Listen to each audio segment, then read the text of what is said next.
नमस्कार दर्शकों, four sides TV के हिंदी बुलेटिन में मैं आशुतोष आपका स्वागत करता हूं। आज हम आपको बड़ी खबरों से रूबरू करवाएंगे। वो खबर चाहे राजनीति की हो, चाहे स्पोर्ट्स की हो या फिर अंतर्राष्ट्रीय खबर हो, हर बड़ी खबर की जानकारी आपको दी जाएगी। तो हो जाइए तैयार।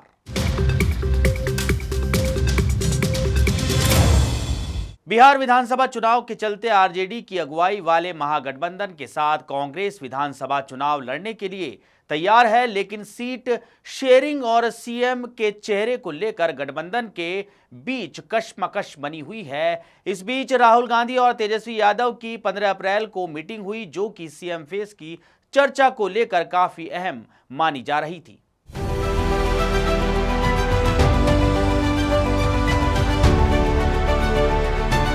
राहुल गांधी और तेजस्वी यादव की मीटिंग के बाद तेजस्वी यादव ने कहा, हम लोग आपस में बैठकर तय कर लेंगे। तेजस्वी यादव की राहुल गांधी और पार्टी अध्यक्ष मल्लिकार्जुन खड़गे के साथ दिल्ली में हुई मीटिंग के बाद उनसे सीएम फेस को लेकर सवाल पूछा गया, जिस पर तेजस्वी यादव ने कहा, आप लोग चिंतित मत होइए, हम लोग आपस में बैठकर ये तय कर लेंगे। तेजस्वी यादव ने जहां इस बात की जानकारी नहीं दी कि पार्टी मीटिंग में तेजस्वी यादव का चेहरा सीएम के लिए तय किया गया या नहीं, उन्होंने इस बात को बार बार कहा कि हम लोगों की पूरी तैयारी है, हम सब मिलकर बिहार को आगे लेकर जाएंगे। बिहार के साथ सौतेला व्यवहार किया गया, हम लोग मुद्दों के आधार पर चुनाव लड़ना चाहते हैं। आरजेडी नेता ने सीएम नीतीश कुमार पर निशाना साधते हुए कहा कि नीतीश कुमार हाईजैक हो चुके हैं, एनडीए की सरकार बिहार में नहीं बनने जा रही है। तेजस्वी यादव ने मीटिंग को लेकर कहा, काफी पॉजिटिव मीटिंग हुई। इसी के बाद अब महागठबंधन की 17 अप्रैल को पटना में प्रस्तावित मीटिंग को लेकर वो बोले, पटना में भी हम बैठेंगे, मजबूती के साथ बिहार को आगे ले जाने का संकल्प है। बिहार के साथ सौतेला व्यवहार हो रहा है, सबसे ज्यादा पलायन बिहार से हो रहा है।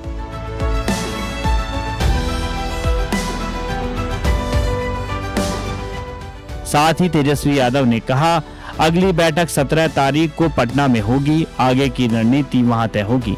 सूत्रों के मुताबिक 17 अप्रैल को होने वाली बैठक में सभी महागठबंधन दलों की एक कोऑर्डिनेशन कमेटी बनाई जाएगी। पशुपति पार्क क्या महागठबंधन में शामिल होंगे, इसको लेकर सूत्रों का कहना है कि सभी ऑप्शन खुले हुए हैं। बिहार में कांग्रेस और आरजेडी की राह एक होगी, ये बात तो है, लेकिन पार्टी के बीच सीएम फेस और सीट शेयरिंग को लेकर कशमकश बनी हुई है। आरजेडी प्रमुख लालू प्रसाद यादव ने जिस तरह से खुद मुखरता से तेजस्वी के नाम की घोषणा की है, वहीं दूसरी तरफ कांग्रेस अभी तक इस बात को साफ नहीं कर रही है कि वो तेजस्वी यादव को सीएम कैंडिडेट के तौर पर समर्थन कर रहे हैं। कांग्रेस इस बात पर सहमत नहीं हुई है कि महागठबंधन का सीएम का चेहरा तेजस्वी यादव को बनाया जाए। इसी बीच राहुल गांधी और तेजस्वी यादव के बीच हुई ये बैठक काफी अहम है।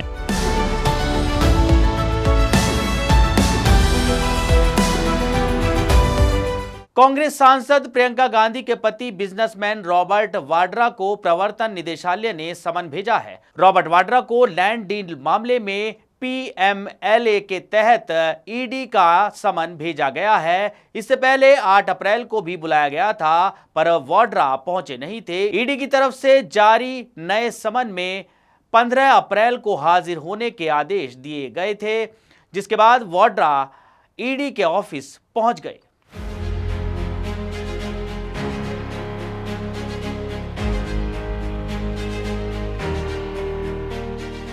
केंद्रीय जांच एजेंसी उनकी फर्म स्काई लाइट हॉस्पिटैलिटी से संबंधित कथित वित्तीय अनियमितताओं की जांच कर रही है। केंद्रीय जांच एजेंसी ने इस मामले में पिछले साल मनी लॉन्ड्रिंग का एक मामला दर्ज किया था। इसको लेकर पहले भी वाड्रा को पूछताछ के लिए बुलाया गया है, लेकिन पेश न होने के कारण आज समन जारी किया गया है। ईडी के दूसरे समन के बाद वाड्रा प्रवर्तन निदेशालय के दफ्तर के लिए अपने घर से पैदल रवाना हुए, जहां उन्होंने मीडिया से बातचीत के दौरान सरकार पर हमला बोला और कहा कि सरकार बदले के तहत कार्रवाई कर रही है, मुझे नहीं पता कि दोष क्या है, जांच एजेंसियों का गलत इस्तेमाल किया जा रहा है। उन्होंने कहा कि मुझे भी कुछ छुपाने की जरूरत नहीं है। उन्होंने कहा कि 20 साल से अब तक उन्हें कुछ भी नहीं मिला है, अगर कुछ है तो सामने लाया जाए। प्रवर्तन निदेशालय ने हरियाणा के शिकोपुर भूमि सौदे से जुड़ी मनी लॉन्ड्रिंग जांच के सिलसिले में रॉबर्ट वाड्रा को मंगलवार को दूसरा समन भेजा। वाड्रा पहले समन पर हाजिर नहीं हुए थे, जो 8 अप्रैल को जारी किया गया था। केंद्रीय जांच एजेंसी उनकी फर्म स्काईलाइट हॉस्पिटैलिटी से संबंधित कथित वित्तीय अनियमितताओं की जांच कर रही है। रॉबर्ट वाड्रा ने कहा कि हमने ईडी से कहा कि हम अपने दस्तावेज व्यवस्थित कर रहे हैं। मैं हमेशा यहाँ रहने के लिए तैयार हूँ। मुझे उम्मीद है कि आज कोई निष्कर्ष निकलेगा। मामले में कुछ भी नहीं है। जब मैं देश के पक्ष में बोलता हूँ तो मुझे रोक दिया जाता है। राहुल को संसद में बोलने से रोका जाता है। बीजेपी ऐसा कर रही है। ये एक राजनीतिक प्रतिशोध है। उन्होंने कहा कि लोग मुझे प्यार करते हैं और चाहते हैं कि मैं राजनीति में शामिल हो जाऊँ। जब मैं राजनीति में शामिल होने की इच्छा व्यक्त करता हूँ तो वो मुझे नीचे गिराने और वास्तविक मुद्दों से ध्यान हटाने के लिए पुराने मुद्दे उठाते हैं। मामले में कुछ भी नहीं है। पिछले 20 वर्षों में मुझे 15 बार बुलाया गया और हर बार 10 घंटे से अधिक समय तक पूछताछ की गई। 23,000 दस्तावेजों को सुव्यवस्थित करना आसान नहीं है। समाजवादी पार्टी के राज्यसभा सांसद रामजी लाल सुमन ने एक बार फिर बड़ा बयान दिया है। उन्होंने चेतावनी देते हुए आगाह किया है कि गड़े मुर्दे मत उखाड़ें। साथ ही साथ रामजी लाल ने जिक्र किया कि हर मंदिर के नीचे बौद्ध मठ है।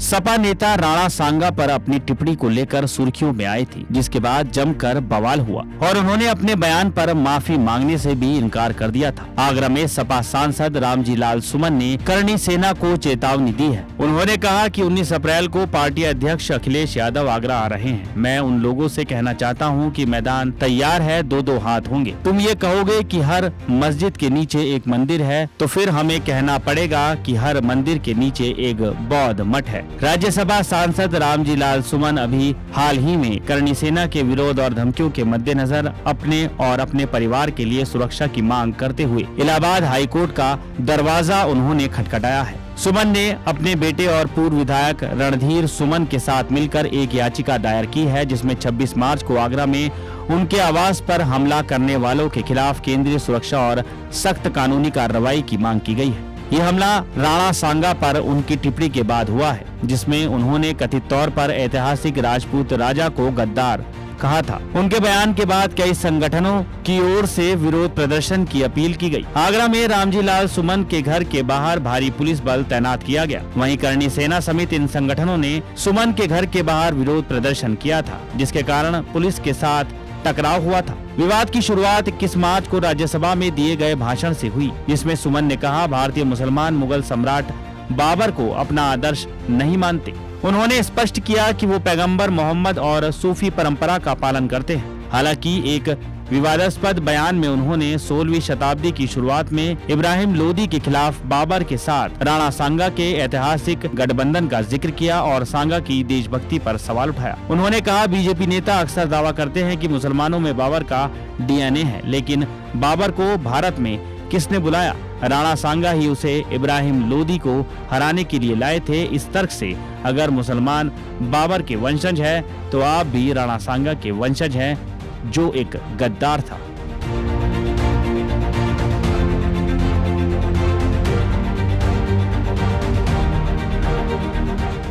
केंद्रीय मंत्री नितिन गडकरी ने दिल्ली के प्रदूषण की तरफ सभी का ध्यान खींचा है। उन्होंने हाल ही में राजधानी में बढ़ते प्रदूषण को लेकर बात की। उन्होंने जो आंकड़े सामने रखे हैं वो चौंकाने वाले हैं।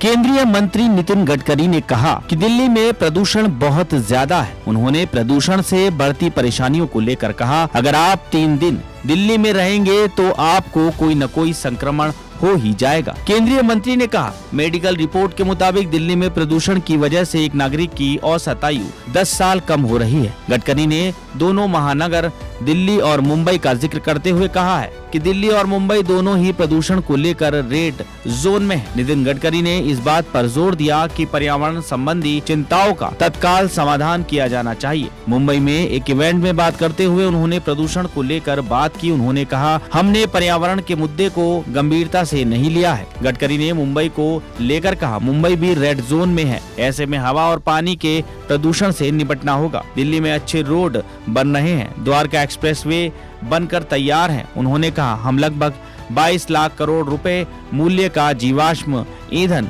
आयात करते हैं। प्रदूषण में पेट्रोल और डीजल का बड़ा योगदान है। ट्रैफिक जाम से निजात की जरूरत है। वाहनों में इस्तेमाल होने वाले ईंधन में बदलाव की जरूरत है। मैं वैकल्पिक ईंधन का समर्थन कर रहा हूँ। मैं 22 लाख करोड़ रुपए के जीवाश्म ईंधन के आयात पर बचत करना चाहता हूँ और किसानों की जेब में 10 से 12 लाख करोड़ रुपए डालना चाहता हूँ। गडकरी ने कहा कि 5 ट्रिलियन अमेरिकी डॉलर की अर्थव्यवस्था तक पहुँचने की बात की आर्थिक महत्वाकांक्षा परिवहन, बिजली, पानी और संचार क्षेत्रों में विश्व स्तरीय बुनियादी ढांचे के निर्माण पर निर्भर है। उच्च लॉजिस्टिक लागत को कम करना भी प्राथमिकता है। गडकरी के मुताबिक दिल्ली में साल 2024 में प्रदूषण काफी ज्यादा बढ़ गया था। प्रदूषण का लेवल इस हद तक हो गया था कि हर तरफ धुआं नजर आ रहा था। बच्चों के स्कूलों की छुट्टी कर दी गई, साथ ही वाहनों पर रोक लगा दी गई थी और कई तरह के नियम लागू किए गए थे। एक कंपनी आईक्यूआर के अनुसार 18 नवंबर 2024 को गुणवत्ता सूचकांक पर 1500 का प्रदूषण स्तर दर्ज किया गया था, जो कि विश्व स्वास्थ्य संगठन की तरफ से सांस लेने के लिए बताए गए संतोषजनक स्तर से 15 गुना ज्यादा था।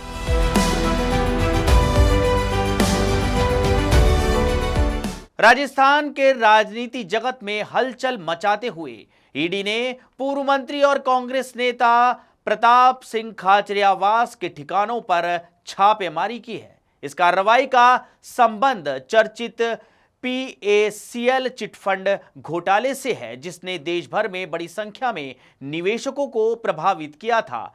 इसी केस में पंजाब के आप विधायक कुलवंत सिंह के घर और ठिकानों पर भी रेड की गई है।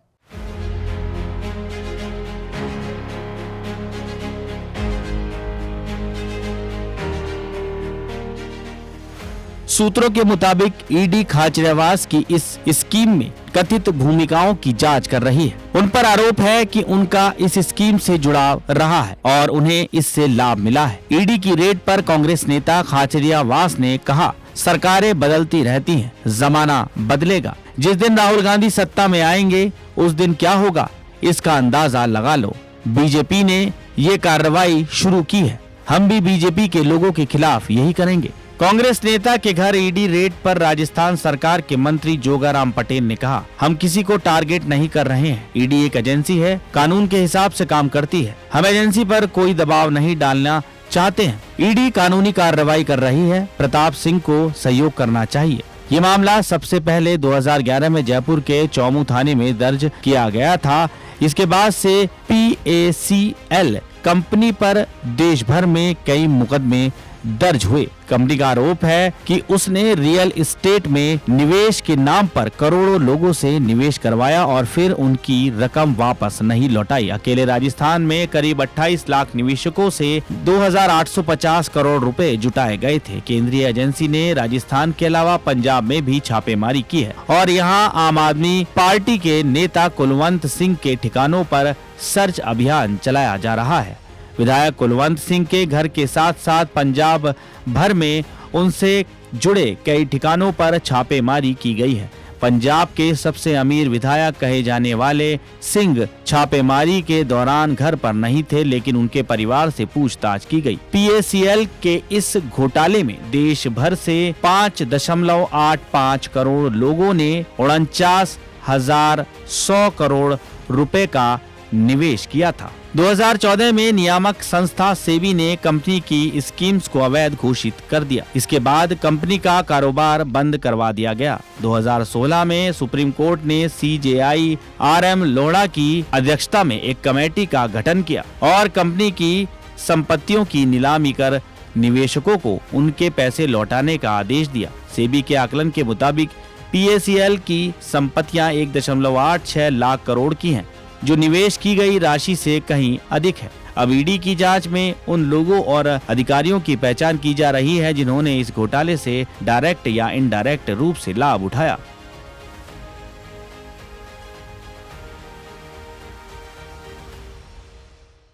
अक्षय कुमार, आर माधवन और अनन्या पांडे की फिल्म केसरी चैप्टर 2 बहुत ही कम समय में लोगों के बीच एक चर्चा का विषय बनी हुई है। अक्षय कुमार 13 अप्रैल 1919 को हुए जलियांवाला बाग हत्याकांड की अनसुनी कहानी लेकर आ रहे हैं।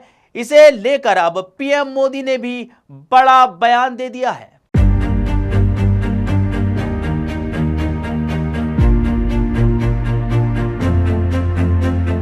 दरअसल पीएम मोदी अंबेडकर जयंती के मौके पर सोमवार को हिसार पहुंचे थे। इस दौरान उन्होंने यहां एक कार्यक्रम को संबोधित करते हुए सी शंकरन नायर को याद किया। पीएम मोदी ने कहा कि 13 अप्रैल जलियांवाला बाग हत्याकांड के भी 106 वर्ष हुए हैं। इस हत्याकांड में अपनी जान गंवाने वालों की स्मृतियां आज भी हमारे साथ है। जलियांवाला बाग हत्याकांड में शहीद हुए देशभक्तों और अंग्रेजों की क्रूरता के अलावा एक और पहलू है जिसे पूरी तरह से अंधेरे में डाल दिया गया था। पीएम मोदी ने कहा कि ये पहलू मानवता के साथ देश के साथ खड़े होने के बुलंद जज्बे का है। इस बुलंद जज्बे का नाम शंकरन नायर था। पीएम मोदी ने कहा कि शंकरन नायर एक प्रसिद्ध वकील थे और उस जमाने में अंग्रेजी सरकार में बहुत बड़े पद पर विराजमान थे, लेकिन वो विदेशी शासन की क्रूरता के खिलाफ जलियांवाला बाग हत्याकांड से परेशान होकर मैदान में उतर गए।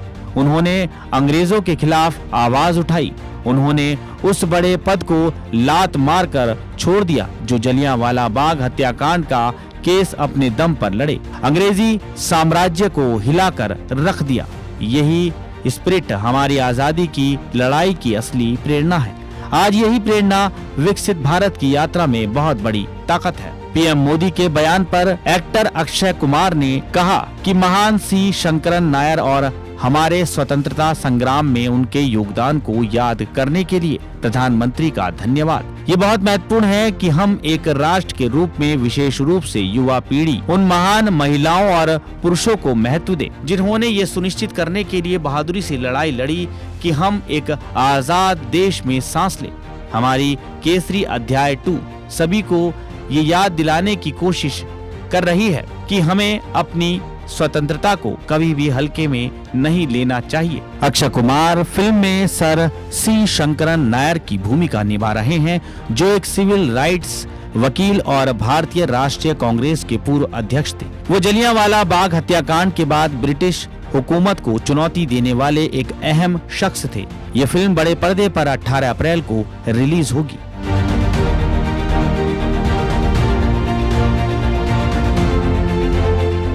विनोद कांबली के लिए सुनील गावस्कर ने मदद का हाथ आगे बढ़ाया है। ये मदद गावस्कर के चैंप्स फाउंडेशन की ओर से की जाएगी। इस मदद के तहत कांबली को हर महीने 30,000 रुपए आगे पूरी जिंदगी दिए जाएंगे। उसके अलावा उन्हें पूरे साल के मेडिकल खर्चे के तौर पर 30,000 रुपए अलग से भी मिलेंगे।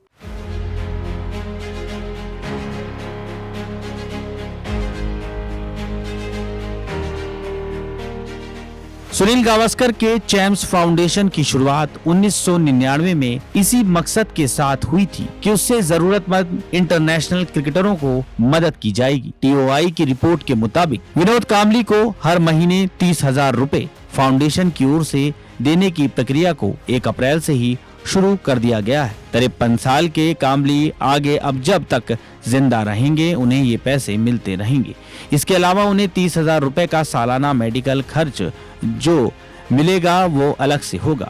विनोद कांबली से सुनील गावस्कर की मुलाकात वानखेड़े स्टेडियम की 50वीं सालगिरह पर 11 जनवरी को हुई थी। उस दौरान कांबली गावस्कर के पैर छूते हुए इमोशनल हो गए थे। उस मुलाकात के बाद अब सुनील गावस्कर के फाउंडेशन का ये फैसला स्वागत के योग्य है। पिछले साल दिसंबर में विनोद कांबली की तबीयत काफी बिगड़ गई थी। उन्हें यूरिन इन्फेक्शन हो गया था, जिसके बाद अस्पताल में भर्ती कराया गया था। कामली की सेहत के बिगड़ने के बाद से ही गावस्कर उनकी मदद करने को लेकर इच्छुक थे। वानखेड़े स्टेडियम की 50वीं सालगिरह के दौरान गावस्कर सिर्फ विनोद कामली से ही नहीं बल्कि उनके 2 डॉक्टरों से भी मिले, जिसके बाद उनका बाएं हाथ के पूर्व बल्लेबाज को मदद करने का इरादा और पुख्ता हो गया। भारत के लिए 17 टेस्ट और 104 वनडे खेलने वाले विनोद कामली सुनील गावस्कर के चैम्स फाउंडेशन से मदद पाने वाले दूसरे क्रिकेटर होंगे। उनसे पहले पूर्व क्रिकेटर सलीम दुर्रानी को भी ये फाउंडेशन मदद कर चुका है।